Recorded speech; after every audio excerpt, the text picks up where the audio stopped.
हमारे साथ हैं जेडीयू के वरिष्ठ नेता राजीव रंजन जी हैं। सर, पवन सिंह ने कहा है कि वो काराकट से चुनाव लड़ेंगे। पवन सिंह के आने से कितना चुनौतीपूर्ण हो जाएगा एनडीए के लिए ये काराकट सीट?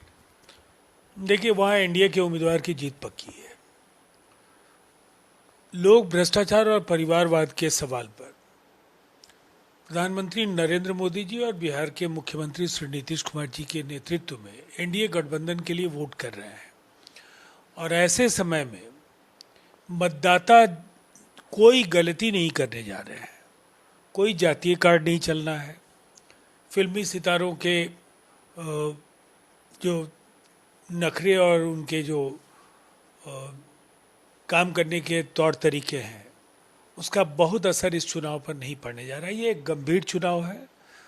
ये कहीं ना कहीं पूरे दुनिया की नज़र इस चुनाव पर है। इस चुनाव से लोकतंत्र की जड़ें मजबूत होंगी और एक बड़ी अर्थव्यवस्था जिसमें समाज के सभी वर्गों के विकास का मार्ग प्रशस्त हो सके, जिससे जनता के जीवन में आने वाली कठिनाइयों को दूर करने के लिए प्रधानमंत्री जी का जो संकल्प है वो जमीन पर उतर सके, इसके लिए ये चुनाव हो रहा है।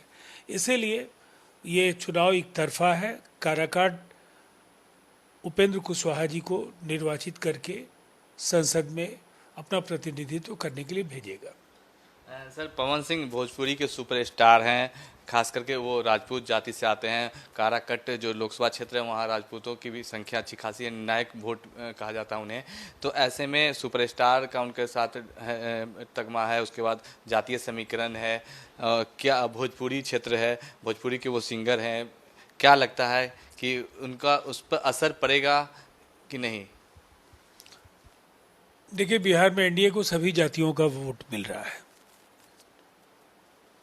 और ऐसे में किसी जातीय गोलबंदी के भरोसे चमत्कार की अपेक्षा अगर कोई उम्मीदवार करता है तो गहरी निराशा हाथ लगेगी। कोई भूल मतदाता नहीं करेंगे। एनडीए के उम्मीदवार को ज़्यादा से ज़्यादा वोट देकर उसके हाथ को मजबूत करेंगे। सर, एक आखिरी सवाल। बंगाल से उन्हें बीजेपी ने अपना उम्मीदवार बनाया था, लेकिन उन्होंने कहा कि वो चुनाव नहीं लड़ेंगे। उसके बाद नाम वापसी भी होगी। उसके बाद वो बिहार से अब चुनाव लड़ने की बात कर रहे हैं। तो बिहार से में के साथ साथ उनके जो क्षेत्र है पूर्वांचल, जो भोजपुरी जो बेल्ट है, वहाँ से वो चुनाव लड़ रहे हैं। और ख़ास करके अब इससे कहीं ना कहीं आरजेडी वोट जो बैंक कटेगा, कहा जाता है कि वोट जो कटेंगे वो एनडीए का कटेगा। तो ये कहीं ना कहीं आप लोगों के लिए भी मुश्किल भरा हो सकता है। देखिए, सबसे पहले उन्हें आसनसोल का भी परिणाम पता था। केवल फिल्मी लटके झटके से चुनाव नहीं जीता जा सकता है। अब उन्होंने काराकाट को आजमाया है। बिहार की जनता सतर्क है, जागरूक है और समझदारी के साथ वोट करने जा रही है।